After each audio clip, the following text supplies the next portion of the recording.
नमस्कार दोस्तों, मैं हूं हरेंद्र सिंह और आप देख रहे हैं हरेंद्र सिंह पॉडकास्ट, जहां हम अलग अलग फील्ड के विशेषज्ञों से बात करते हैं और उनको आसान और सरल भाषा में समझते हैं।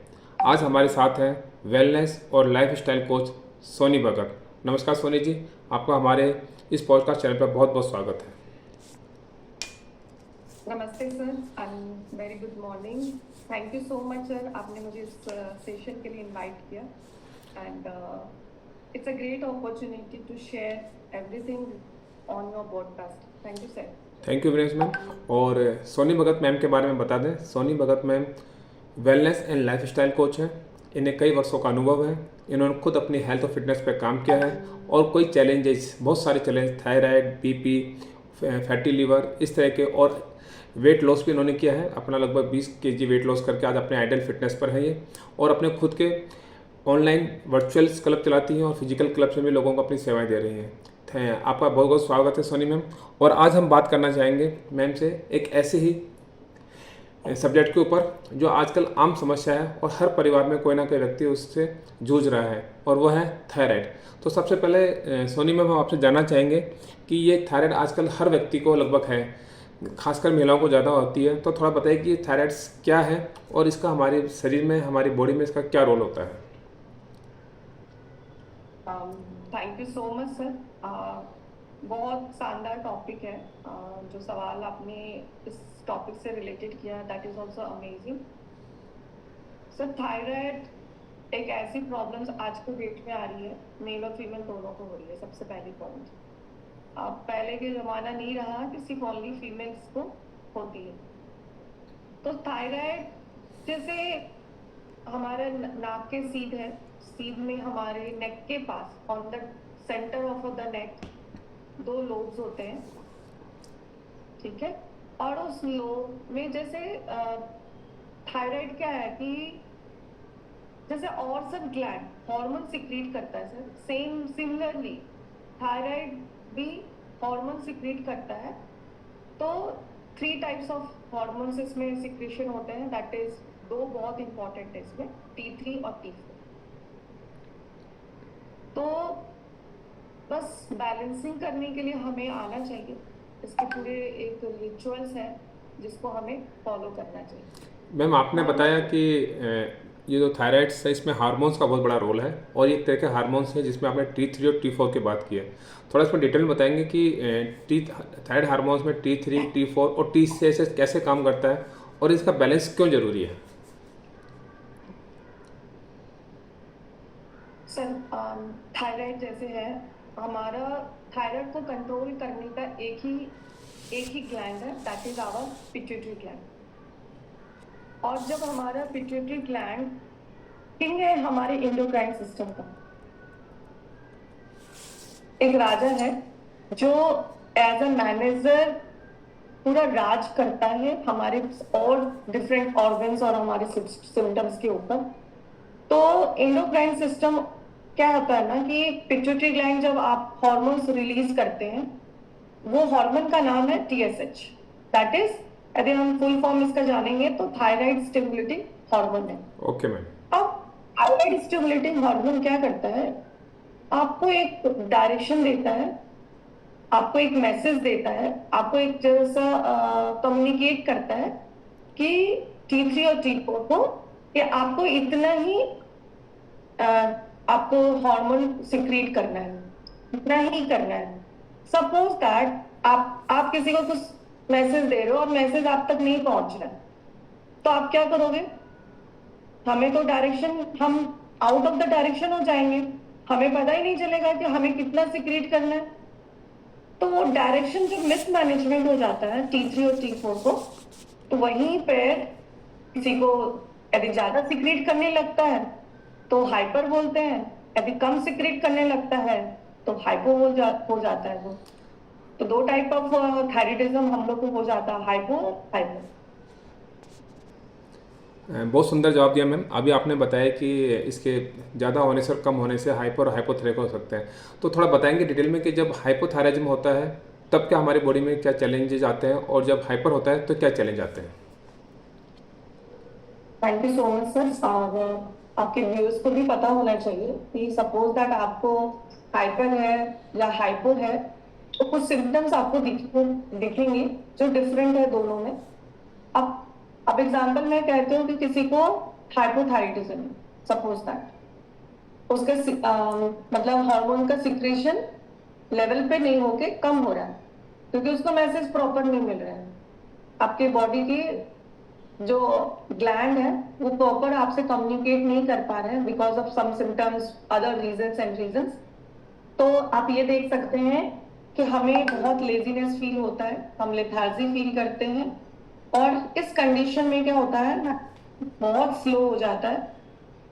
मेटाबॉलिज्म स्लो हो जाने की वजह से गेन हो जाता है, ठीक है, प्रॉपर वे से हमारा बॉडी फंक्शन नहीं करता है।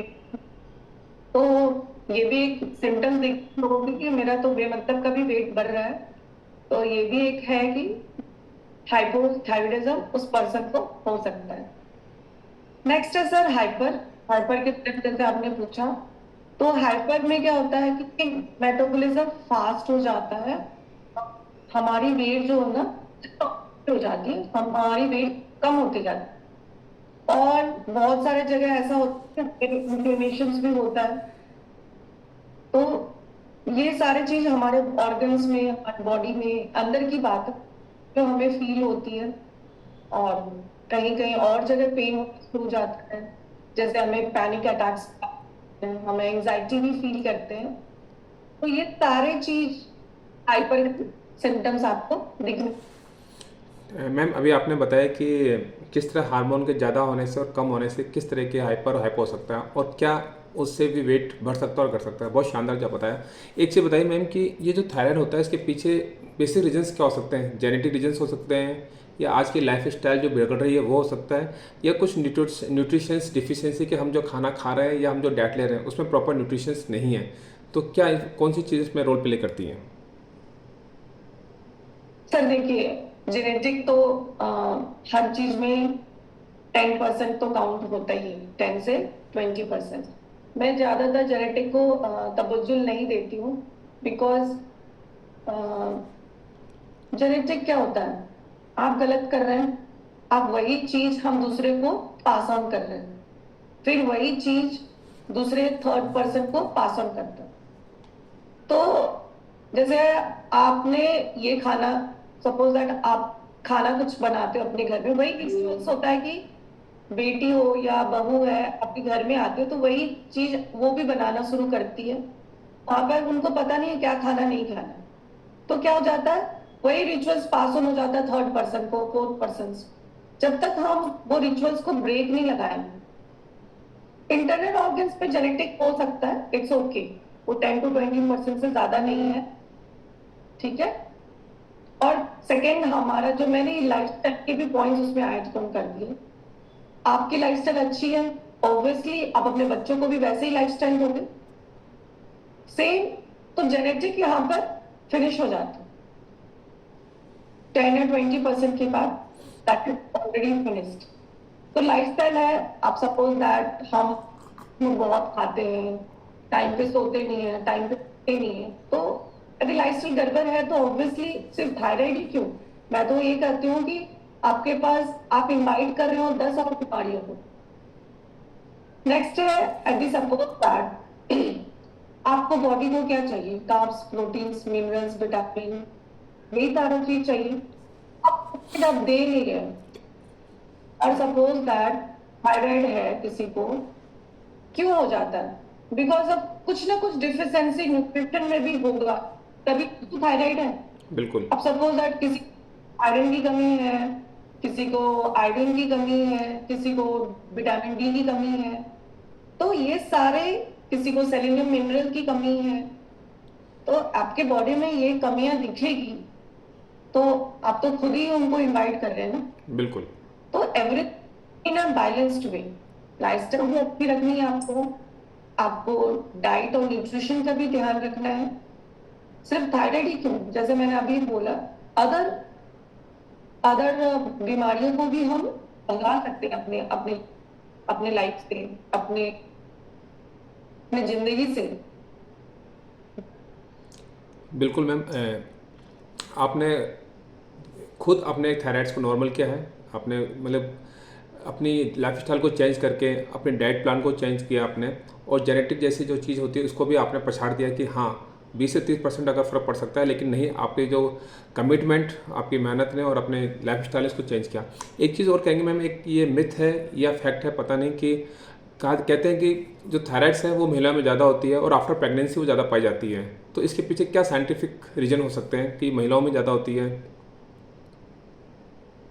एग्जैक्टली सर, ये थी पहले के जमाने में मेल को तो दिखता ही नहीं था, वो इक्का दुक्का होता था। मगर फीमेल्स में 100% यदि कुछ प्रॉब्लम है तो दिखता था और टेस्ट में आते भी थे। तो रेशियो ऐसा ही है, 80-20 का रेशियो, ऐसा मैं कह सकती हूँ आज ओके। का सिनेरियो देख के। हाँ, तो अब फीमेल में स्पेशली क्यों होता है सर? फीमेल, मैं आपको अपनी स्टोरी बताती हूँ। मेरे को जो थायराइड हुआ ड्यूरिंग द प्रेगनेंसी हुआ, तो एक लाइफस्टाइल नया step आप एक करते हो। सबसे पहली बात, मदर जब आप बनते हो, नेचुरल लाइफस्टाइल आपकी नहीं रहती, एक फोकस्ड स्ट्रेस भी रहता है। क्यों? आप जब प्रेग्नेंट हो तो बहुत सारे चीज आपके दिमाग में चलता रहता है, आपको टेक केयर करना पड़ता है, और बॉडी में इतनी हलचल होती है, दैट इज हार्मोनल इम्बैलेंस। तो ये ऑटो इम्यून डिजीज है सर। आप ओके। मतलब हमारा जो हार्मोन होती है वो खुद में खुद मतलब थायराइड का ऑटोइम्यून तो होना ही होना है कि प्रॉपर वे से आपका टीएसएच का सिक्रेशन नहीं हो रहा है पिट्यूटरी ग्लैंड से, with some reasons and symptoms. तो ये हम खुद इनवाइट करते हैं, हमें पता भी नहीं चलता, अंदर का जो सेल्स है ना खुद ही प्रॉब्लम्स क्रिएट करना शुरू हो जाता है हमारे बॉडी को। That is called auto immune disease. तो ये हो गया। फिर ऑब्वियसली हमारे फीमेल्स में क्या हो जाता है, एस्ट्रोजन हार्मोन भी है ना, थायराइड फंक्शनिंग में असर करता है। तो वहां पे भी हार्मोनल इम्बैलेंस हुआ, तो आप सोच सकते हैं बिल्कुल। थायराइड को ज्यादा हो जाती है। और प्रेगनेंसी वाला तो मैं लाइव एग्जाम्पल 7 वीक मेरे कंसीव किया, उसी समय मुझे ये टैबलेट्स खाना शुरू करना पड़ दिया था। ओके मैम, मैम अभी आपने बात बताई थी कि जेनेटिक्स के साथ में आपका लाइफस्टाइल और न्यूट्रिशंस, तो न्यूट्रिशंस की अगर बात करें तो सबसे अच्छी आती है विटामिन्स, मिनरल्स की बात होते हैं, तो क्या थायराइड में विटामिन डी, आयोडीन, सेलेनियम, इनकी भी अगर कमी हो तो उसका भी थायराइड में फर्क पड़ता है? 101% सर। आपको मैं एक एग्जांपल बताती हूँ। सिलीनियम ऐसा मिनरल है हमारे बॉडी के लिए। मैं सिलीनियम से स्टार्ट करती हूँ क्योंकि बहुत सारे लोग इससे अननोन है। यस मैम, बिल्कुल। थायराइड, आयोडीन तो हर कोई जानता है, विटामिन डी सब कोई जानता है, तो मैं सिलीनियम पे पहले फोकस करना चाहती हूँ कि सर सिलीनियम ऐसा मिनरल है, आप ब्राजील नट का नाम सुना होगा, सबसे ज्यादा उसमें पाया जाता है। एक ब्राजील सोर्स है नट। उसकी। Brazil nut. Yes sir. Okay. बड़ा हमारे नॉर्मल नट से ना बड़ा साइज हम्म। साइज उसकी होती है, ओके। उसमें सबसे ज्यादा सेलेनियम पाया जाता है। और सेलेनियम मतलब एक मेन एलिमेंट है हमारे फंक्शनिंग करने का, थायराइड फंक्शनिंग करने का। यदि सेलेनियम हमारे बॉडी में एक्टिवली प्रेजेंट नहीं है तो T4 और T3 जो सपोज दैट एक होता है किसी पे डिपेंडेंट है, एक होता है किसी पे डिपेंडेंट नहीं। जैसे आप टीएसएच है, वो सिक्रीट किया T4 और T3 को, तो T4 क्या है, किसी पे डिपेंडेंट है, वो किस पे डिपेंडेंट है, T3 पे। तो एक्टिव करने के लिए पुश चाहिए ना, तो मिनरल्स सेलेनियम वहीं पे वर्क करता है, T4 को T3 में एक्टिव फॉर्म में कन्वर्ट करने के लिए। ओके। अब सर ये तो सेलेनियम का एग्जांपल मैंने दिया, और उसी तरह हमारा आयोडीन है। आयोडीन हमारे थायराइड बनाने में ऑब्वियसली बहुत हेल्प करता है। आप समझ सकते हैं ग्वाइटर जो होता है, आयोडीन की कमी की वजह से ग्वाइटर लोगों के पास। नेक्स्ट हम आपने विटामिन डी के बारे में पूछा, तो विटामिन डी क्या करता है, हमारे इम्यून सिस्टम को रेगुलेट करने में हमारी मदद करती है। अब विटामिन डी नहीं होगा तो जैसे अभी ऑटो इम्यून डिजीज के बाद बात की है हम लोग फीमेल्स की, तो ऑटो इम्यून प्रॉपर वे से नहीं होगा तो डिफिशियंसी होगी हमारे बॉडी में, तो ऑटो इम्यूनिटी क्या होगा, वहां पर रिस्क क्या होगा, बढ़ जाएगा। तो आप समझ सकते हैं कि how important are this nutrition, vitamin और जो भी आप मिनरल, ये सारे हमारे सबका अपना अपना एक पर्टिकुलर इम्पोर्टेंस है, मैं ये कहना चाहती हूँ। बिल्कुल मैम। जैसे अभी आपने प्रारंभ में स्टार्टिंग में कहा था कि थायराइड्स हमारे हार्मोन का इम्बैलेंस होता है, जो थायरॉक्सिन हार्मोन रिलीज होता है वो प्रॉपर नहीं होता, या तो ज़्यादा होगा या कम होगा। तो और ये भी कहा था कि ये एक चीज़ पर डिपेंड नहीं करता, मल्टी फंक्शनल, यानी बहुत सारी चीज़ें इससे इम्पैक्ट होती हैं। तो जब बहुत सारी चीज़ें इम्पैक्ट होंगी तो नेचुरली हमारी बॉडी के अंदर स्ट्रेस है या मेंटल हेल्थ पर भी फर्क पड़ेगा। तो थायराइड्स के इम्बैलेंस होने से हमारे स्ट्रेस, डिप्रेशन, एंग्जाइटी या मेंटल हेल्थ पे का क्या रिलेशन है इसका आपस में? सर देखिए, स्ट्रेस तो लाइफ को, हम सबकी लाइफ को डिस्ट्रॉय करने में सबसे बड़ा एलिमेंट हो जाता है। बिल्कुल मैम, एग्रीड। क्योंकि आप डोपा हार्मोन रिलीज करो और कोर्टिसोल रिलीज करवाओ, स्ट्रेस होता है तो क्या होता है, एक अलग सा हार्मोन रिलीज होता है, दैट इज कोर्टिसोल। हम सबको पता है आज के डेट में ये हार्मोन कितनी खतरनाक है। हम लोग इतने सारे एक्टिविटी लोगों को करवाते हैं just to make yourself free from stress, stress उसको छू ना सके। अब स्ट्रेस नहीं होगा तो डोपा हार्मोन बहुत अच्छे से रिलीज होगा। बिल्कुल। यदि आप डोपा हार्मोन रिलीज करते हो तो ऑब्वियसली सारे ऑर्गन्स आपके बॉडी के डोपा हार्मोन रहेगा, मतलब डोपा हो जाएगा, you can say that. Hormone तो नहीं कह सकते, हैप्पी हैप्पी हो जाएगा। डोपा का मतलब ये होता है ना, हैप्पी हार्मोन। तो राइट। सारे ऑर्गन्स हैप्पी हैप्पी रहेंगे तो थायराइड का जो मैनेजर है हमारा वो हैप्पी रहेगा, तो ऑब्वियसली आपको इंस्ट्रक्शंस अच्छा पहुंचाएगा, आपको बैलेंस वे में मैसेज जाएगी और बैलेंस वे में हार्मोन का सिक्रेशन होगा। राइट। तो टेस्ट नहीं पता चलता है हम लोगों को। तो ये सारे चीज क्या है कि आपका टीएसएच जब और टी4 का प्रोडक्शन डिस्टर्ब होता है तभी तो ये सारी चीज प्रॉब्लम्स क्रिएट होते हैं ना। बिल्कुल। तो साथ में साथ आप स्ट्रेस को फ्री रखिए अपनी लाइफ से, प्रॉपर हार्मोनल सिक्रेशन कीजिए, लाइफस्टाइल अच्छी रखिए, डाइट अच्छी रखिए। तो ये सारा चीज, ओनली स्ट्रेस अकेला कोई जिम्मेदार नहीं होता है सर, साथ में आप बहुत सारे डाइट्स, लाइफस्टाइल, ये सब भी उस पर डिपेंडेंट हो जाता है हमारे हार्मोन्स को खराब करने में। और उसमें थायराइड का भी एक बड़ा रोल रहता है, राइट? एग्जैक्टली। मैं एक चीज़ बताइए कि जैसे भी हमने स्टार्टिंग में बात की थी कि थायराइड की जो कुछ सिम्टम्स के बारे में बात की थी कि अगर हमें हाइपोथायराइडिज्म होगा, यानी इसका मतलब है हमारा जो हार्मोन है वो कम रिलीज हो रहा है। तो उसमें आपने बताया कि थकान होती है, वजन बढ़ता है, इसके अलावा और क्या इसके सिम्टम्स हो सकते हैं? उसी तरह हाइपरथायराइडिज्म के अंदर जब वो मेटाबॉलिज्म या मतलब हार्मोन्स ज़्यादा सीक्रेट होता है तो हमारी बॉडी में क्या सिम्टम्स हो सकते हैं, थोड़ा इसके बारे में, ताकि हम ये जान सकें कि हमें हाइपर है कि हाइपो है। Thank you sir. सर देखिए, सपोज दैट आपके बॉडी में हार्मोन कम सिक्रीशन हो रहा है, दैट इज कॉल्ड हाइपो, जैसे नाम उसको दिया गया है मेडिकल टर्म, तो इजीली लोग समझ पाते हैं। और जब हम लोग टेस्ट वगैरह देखते हैं टीएसएच नॉर्मल है तो इट्स ओके। सिक्रेशन ज्यादा होगा तो कहीं ना कहीं होगा, कम होगा तो वो सारा तीनों चीज हमें दिख जाता है। सर आप जैसे मेटाबॉलिज्म उसमें स्लो हो जाती है, पहला पॉइंट जैसे मैंने लास्ट टाइम बताया, तो वेट गेन हमारा शुरू हो जाता है। साथ में साथ आपको कॉन्स्टिपेशन भी दिखने लगता है, आपके हेयर फॉल होने लगती है, आपको आपके स्किन ड्राई होना शुरू हो जाता है, आपको मतलब आपको ऐसा लगेगा कि ज्यादा ठंड लग रही है। आप पंखा में भी बैठो और इतनी मौसम गर्म है और फिर भी आपको ठंड लग रही है।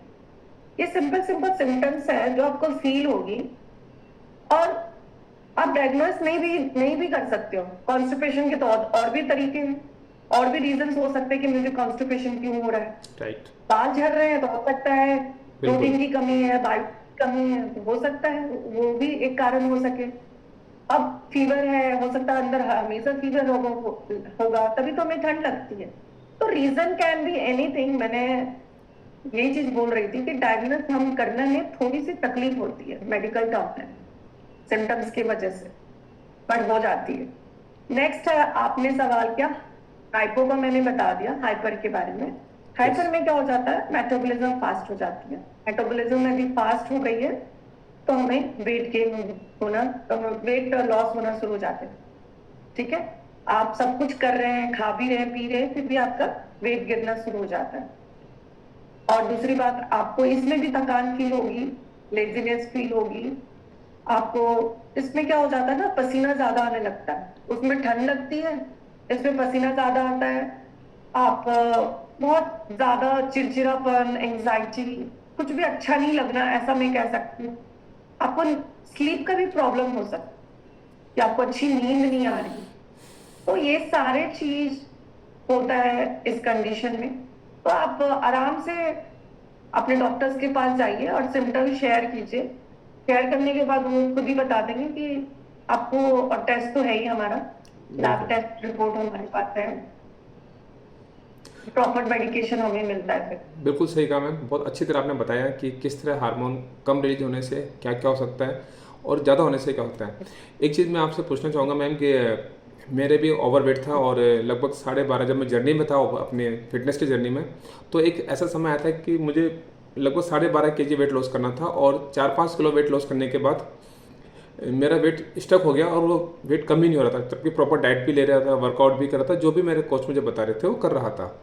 लेकिन तभी मुझे बताया कि एक बार आप अपना थायराइड चेक कराओ, हो सकता है कि आपका थायराइड इम्बैलेंस हो या ज़्यादा कम हो, और जब आपका थायराइड बैलेंस नहीं होता तो आपकी वेट लॉस की जर्नी भी वहीं स्टक हो जाती है।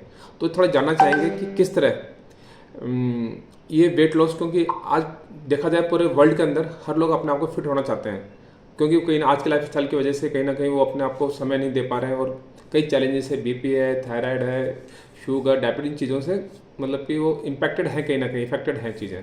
तो हम ये जानना चाहते हैं आपसे कि थायराइड का डायरेक्ट वेट लॉस या वेट गेन की जर्नी में या फिटनेस की जर्नी में क्या रिलेशन है?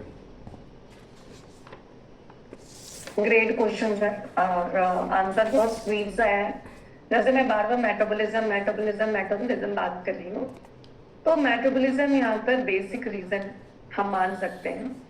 और भी रीजंस हैं, जैसे हमारी नींद पूरी नहीं होती है, हम डाइट प्रॉपर नहीं लेते हैं, मगर बेसिक रीजन है कि हमारा मेटाबॉलिज्म प्रॉपर नहीं है।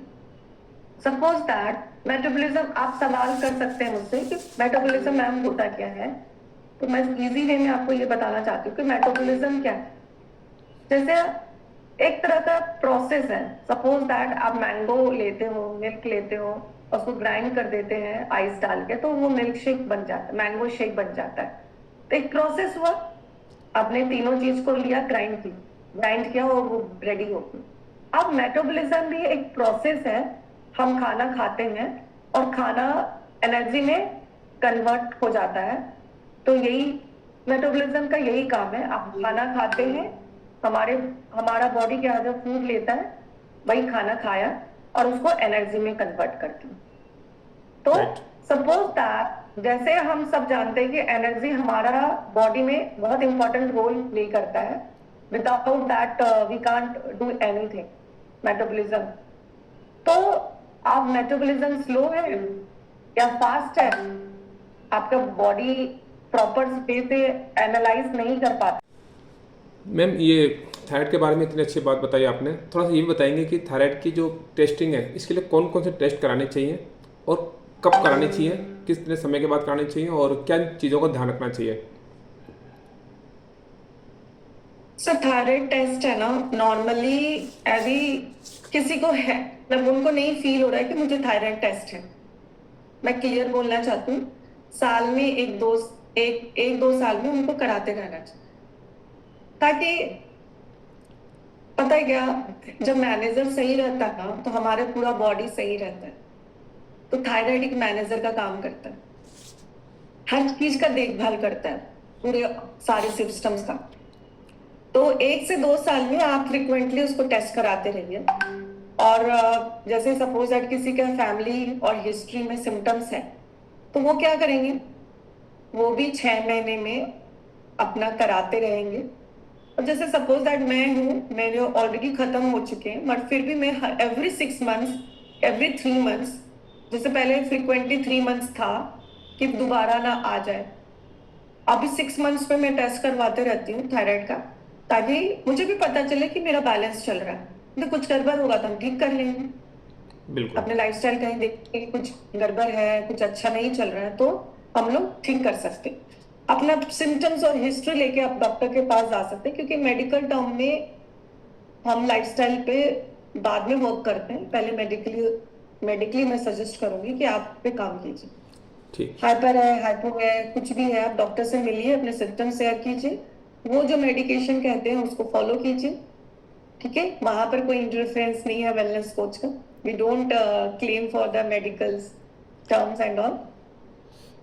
अगर वहां के बाद आप हमारे पास आइए, we will definitely help you, आपके ट्रीटमेंट में बिल्कुल आपको सपोर्ट करें तो जल्द से जल्द खत्म हो जाए, जहां पर बिल्कुल। हमारा role play. Right right. Ma'am अभी आपने बताया कि टेस्ट होने चाहिए, और अगर किसी के टेस्ट में थायराइड आ जाता है, हाइपर या हाइपो, तो वो ट्रीटमेंट लेते हैं आजकल। एलोपैथी है, आयुर्वेद है, होम्योपैथी है, तो तीनों ही ट्रीटमेंट्स लेते हैं। तो आप क्या सलाह देना चाहेंगे कि कौन सा ट्रीटमेंट ज़्यादा अच्छा रहता है? हमें एलोपैथी रहना चाहिए कि आयुर्वेद या homeopathy? I am sorry to say to give this answer sir, because मैं किसी को किसी मेडिकल्स को मैं इग्नोर नहीं करना चाहती और उस पे अपनी टिप्पणी नहीं देना चाहूंगी, क्योंकि every field is good for them. Right. यदि बस ट्रस्ट होना चाहिए, ठीक। यदि आपके आपके डॉक्टर के ऊपर आपका ट्रस्ट है, if it is in allopathic and you are getting result, that is well and good. आपके ओके। बहुत अच्छे डॉक्टर हैं होम्योपैथ के, you that is also well and good. आप आयुर्वेदिक में हैं तो that is also well and good. तो एवरी फील्ड का अपना नीच है, मैं ये कह सकती हूँ। तो नो इंटरफेरेंस ऑन दिस बहुत अच्छा पॉइंट। मैम। बिल्कुल कि हर जो भी हमारी मेडिकल फैसिलिटी है, ट्रीटमेंट, सबका अपना अपना रोल होता है। कोई जल्दी ट्रीट कर देता है, कोई धीरे धीरे लेता है, लेकिन लंबे समय के बाद ठीक कर देता है। एक चीज़ बताइए मैम कि अगर दवाइयों के साथ साथ अगर कोई योगा या मेडिटेशन जैसी चीज़ें करता है, तो क्या उससे थायराइड को कंट्रोल किया जा सकता है? 101%. This okay. is the best question you have asked in the full session, because I apply these all things, और इसके वजह से ही मैं लाइव आपके सामने खड़ी हूँ। एंड आई होप सो आई आपने भी शेयर किया अभी थायराइड से रिलेटेड कि मुझे भी डॉक्टर ने थायराइड बोला था। तो sir definitely I will tell you, definitely आप हर दिन योगा कीजिए, हर दिन प्राणायाम कीजिए। आप you can see your result, but consistency होना चाहिए। आप ऐसा नहीं कर सकते कि आज किए और 2 दिन गैप कर दिए और फिर बोलेंगे मैं तो करता हूँ डेली योगा। तो that doesn't come on daily. Daily means at any cost आप डेली कर रहे हैं। एक्सरसाइज आप 10 मिनट क्यों ना करें, अकॉर्डिंग टू योर बॉडी, आप 20 मिनट क्यों ना करें, but you have to do it. And सिर्फ थायराइड ही क्यों सर, आपकी इम्यूनिटी इतनी अच्छी हो जाएगी, you are going to live a medical free life. It's a disclaimer, but आप कैसे करते हैं वो डिपेंड करता है आपके ऊपर। बिल्कुल सही कहा मैम, बिल्कुल सही कि अब मैं ब्रीदिंग एक्सरसाइज कीजिए एंड सी द चेंजेस। अगर कोई योगासन की बात करें तो कौन सा योगासन सही रहता है? सर्वांगासन, मत्स्यासन या भ्रामरी? इस तरह बहुत सारे अलग अलग चीज़ें बताई जाती हैं। आप किन योगासन को प्रमोट करेंगे या रिकमेंड करेंगे कि ये करना चाहिए? सर मेरे लिए तो सारे योगा बहुत अच्छे हैं। आप सारे ब्रीदिंग एक्सरसाइज कीजिए, जहां स्ट्रेस नहीं है, एंजाइटी नहीं है, डिप्रेशन नहीं है, थायराइड बहुत अच्छे से काम ओके। करता है। आप योग निद्रा कीजिए, स्लीप अच्छी रखिए, आपको रिजल्ट अच्छे आने वाले हैं। आप जितना भी प्राणायाम कीजिए, भ्रामरी आप जैसे बोल रहे हैं, अनुलोम विलोम कीजिए, सारे। सर पता है क्या है, योगा मैंने अभी कुछ दिन ही पहले स्टार्ट किया है। Yoga is, what is yoga? कुछ इसमें it's a fusion of science and spirituality. Om का ओके। मंत्र कीजिए ना गले के साथ, आप देखिए क्या कैसा अच्छा रिजल्ट। मैं तो आपको कहती हूँ कुछ मत करो, बस ओम का मंत्र 21 टाइम्स सुबह, 21 टाइम्स शाम ऐड आप करके देखो, you are going to get a great result. Yes एक तो मैम। ब्रीदिंग एक्सरसाइज हो गया, और साथ में जब हम मंत्र बोलते हैं स्पिरिचुअलिटी भी आ गई।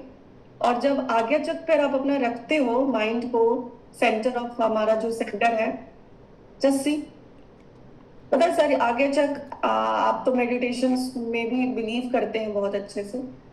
ये हमारा एंगर का पॉइंट है। जब दो अम, क्या कहते हैं, दो नारियां ना यहाँ पर क्रॉस होती है, तभी ये क्रॉन चक्र पे पहुंचता है।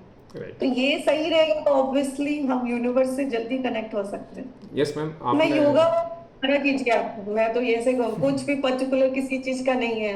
आप सिर्फ थायराइड क्यों ठीक करना चाहते हैं, पूरे बॉडी को ठीक कीजिए आप अपना। बिल्कुल सही कहा मैम कि ऐसा नहीं है कि केवल एक पर्टिकुलर आप योग करोगे तो वो एक पर्टिकुलर चीज़ ठीक होगी।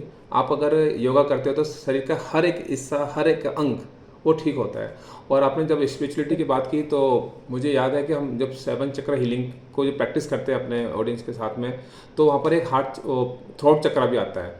और जो थ्रोट चक्र की प्रैक्टिस यस करने से भी थायराइड्स में काफ़ी लोगों के नॉर्मल हुए हैं और रिजल्ट्स अच्छे आए हैं। तो ये भी एक बेस्ट आपने बताया, बहुत अच्छा आपने सॉल्यूशन दिया कि इसकी प्रैक्टिस करेंगे ताकि आप फिजिकली, मेंटली, इमोशनली और स्पिरिचुअली चारों चीज़ों के साथ कनेक्ट करके और अपने आप को हील कर सकते हैं इन चीज़ों से।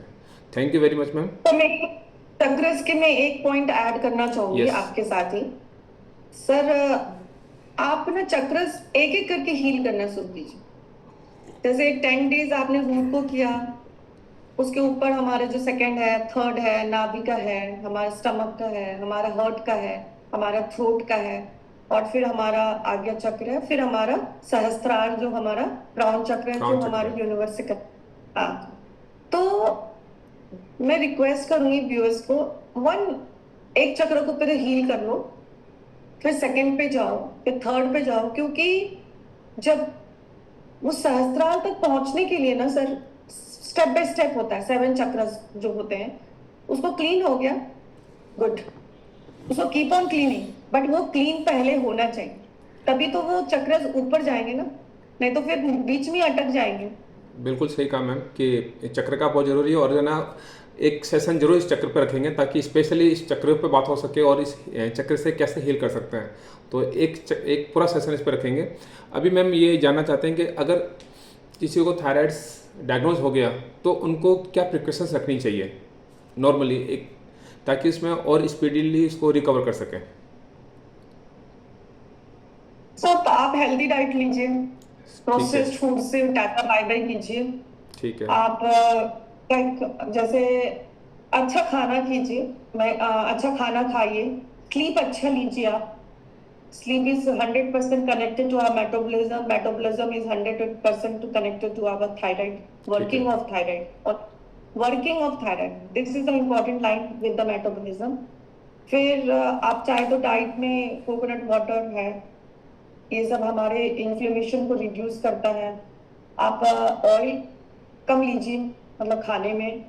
आप वेजिटेबल्स में आप क्या कर सकते हैं कि ब्रोकली, कैबेज, सोयाबीन, इसको थोड़ा कम रखना, ज्यादा नहीं। मैं ये फैमिली के खाने को मैं कहूंगी थोड़ा कम लेना है आपको। और साथ में आप अपना D3 लेवल को श्योर कीजिए, टेस्ट करवाइए उसका, वो लेवल आपका अच्छा होना चाहिए। ओके। यदि कम है तो आप लोकेशन पे जाइए, आप हमारा जो सन का सोर्स है उस पे जाइए, आप बहुत अच्छा रहेगा आपके बॉडी के लिए। फिर सर मैं यहाँ पर है ना यूटेंसिल्स की भी थोड़ी ऐड ऑन करूंगी। नॉन स्टिक्स को अवॉइड कीजिए, जितना आप अवॉइड करेंगे उतना हमारे लिए अच्छा रहता है। ठीक है। आयरन वाले आप आयरन, हमारे बॉडी को आयरन चाहिए, आयोडीन चाहिए, तो आयरन वाले यूटेंसिल्स को यूज कीजिए ताकि इनडायरेक्टली वे भी हम अच्छा कंज्यूम कर सके। और नॉन स्टिक में तो सब हार्मफुल केमिकल्स रहता है, तो उसको हम अवॉइड कर सकते हैं, स्टील को प्रेफरेंस दे सकते हैं। तो यूटेंसिल्स का भी अच्छा है कि देखिए सर, प्रिकॉशंस, एक हेल्दी लाइफस्टाइल आप रखिए, सुबह योगा कीजिए, प्रॉपर पानी लीजिए, स्ट्रेस फ्री रहिए, हैप्पी रहिए, और फैमिली के साथ गेट टुगेदर रखिए, फ्रेंड्स के साथ कम्युनिकेटेड रखिए। तो जहां भी आपको चैलेंजेस लगता है, share it with them, talk to them, अपने अंदर मत रखिए, because this is the biggest healing you can give. जब अपने आप को हम अंदर ही रखते हैं ना तो हील नहीं हो पाता हमारा body. Just try to express. आजकल लैपटॉप और कंप्यूटर का जमाना हो गया तो लोग अपने फैमिली फ्रेंड से कनेक्टेड नहीं हो पा रहे। वहां से कनेक्ट होइए, आउटिंग जाइए, मतलब सिंपल सिंपल थिंग्स करना है बहुत। जो मैं अपनी लाइफ, रात को जल्दी सोइए, डाइट को मतलब बिफोर कीजिए, पार्टीज पब नेटफ्लिक्स इससे दूर रहिए, मतलब सब कुछ कीजिए but with in the time. मैं ये नहीं कहती हूँ कि ये मत करो, पार्टीज मत करो, but you can change your timings. तो मेरे सजेशंस तो यही है कि थायराइड को मैं क्या प्रमोट करूं कि ये थायराइड नहीं, ये करने से ठीक हो जाएगा। ओवरऑल हमें अपनी पूरी बॉडी को ठीक करना चाहिए, और कुछ कुछ स्पेशलाइजेशन मैंने बोल ही दिया आपको। Thank चलो you. ये सब चीज कर। Thank you very much ma'am, आपने बहुत अच्छी तरीके से थायराइड के बारे में चर्चा की और आसान शब्दों में थायराइड के बारे में बताया। और मैं अपने ऑडियंस से ही कहूँगा कि अगर आप मैडम से कांटेक्ट करना चाहते हैं तो मैम के व्हाट्सअप नंबर है 7717516159। नाम है सोनी भगत। मैं दोबारा रिपीट कर रहा हूँ 7717516159। ये इनके व्हाट्सअप नंबर है। आप डायरेक्ट इनको डीएम कर सकते हैं, इनसे अपनी कोई भी आपको सलाह लेनी है ले सकते हैं। ये एक वेलनेस कोच है, लाइफस्टाइल कोच है, और मैं अपने डिस्क्रिप्शन में मैम के व्हाट्सअप नंबर इसमें डाल दूंगा, उनके मेल आईडी कॉन्टैक्ट में डाल दूंगा। And thank you very much ma'am, आपने बहुत अच्छी तरीके से इस थायराइड के बारे में समझाया और मुझे पूरी उम्मीद है कि हमारे जो व्यूअर्स हैं, हमारे ऑडियंस हैं, इसका पूरा फ़ायदा उठाएंगे। Thank you very much ma'am. Thank you so much sir, and all the best. आप इस